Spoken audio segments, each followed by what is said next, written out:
ఇది కేవలం సమాచారంగా మాత్రమే భావించండి. వైద్య నిపుణులను సంప్రదించండి. హాయ్ హలో నమస్తే వెల్కమ్ టు సాక్షి లైఫ్ మీ ఆరోగ్య నేస్తం. మంచి కొలెస్ట్రాల్ స్థాయిలను పెంచే 5 ఆహారాల గురించి తెలుసా?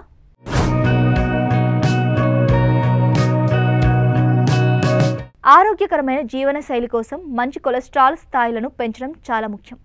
ఇది గుండె ఆరోగ్యాన్ని కాపాడమే కాక రక్తనాళాల్లో అడ్డంకుల ప్రమాదాన్ని కూడా తగ్గిస్తుంది. రోజువారీ ఆహారంలో కొన్ని పోషకమైన ఆహారాలను చేర్చుకోవడం ద్వారా మీరు మంచి కొలెస్ట్రాల్ స్థాయిలను సులభంగా పెంచుకోవచ్చు.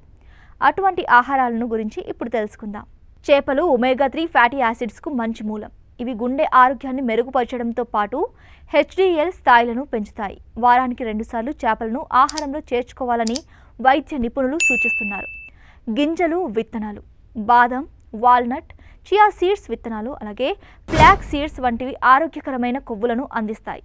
రోజు ఒక గుప్పెడు గింజలు తీసుకోవడం వల్ల మంచి కొలెస్ట్రాల్ స్థాయిలు మెరుగవుతాయి.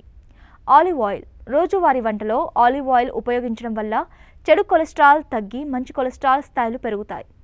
సాలడ్ డ్రెస్సింగ్స్లో లేదా తేలికపాటి వంటల్లో దీన్ని ఉపయోగించండి. అవకాడో. అవకాడోలో ఉండే మోనోసాచురేటెడ్ ఫ్యాట్స్ మంచి కొలెస్ట్రాల్ను పెంచడంలో సహాయపడతాయి. రోజు సాలడ్లో లేదా శాండ్విచ్లో అవకాడోను చేర్చుకోవచ్చు. పీచు పదార్థం ఉన్న ఆహారాలు. Oats, barley, beans, apple, carrot వంటి పీచు పదార్థాలు చెడు కొలెస్ట్రాల్ను తగ్గించి మంచి కొలెస్ట్రాల్ స్థాయిలను మెరుగుపరుస్తాయి. ఉదయం ఓట్స్ లేదా రాత్రి బీన్స్ తినడం మంచి అలవాటు. ఈ ఆహారాలతో పాటు క్రమం తప్పకుండా వ్యాయామం చేయడం, ధూమపానం మానేయడం, అలాగే ఒత్తిడిని నియంత్రించడం వంటివి కూడా గుండె ఆరోగ్యానికి తోడ్పడతాయి. ఆహార మార్పులు చేసే ముందు వైద్యుడిని సంప్రదించడం ఉత్తమం. ఈ ఆహారాలను మీ రోజువారీ జీవనంలో భాగం చేసుకోవడం ద్వారా గుండె ఆరోగ్యంగా ఉండడమే కాక రక్తనాళాల అడ్డంకుల ప్రమాదం కూడా తగ్గుతుంది.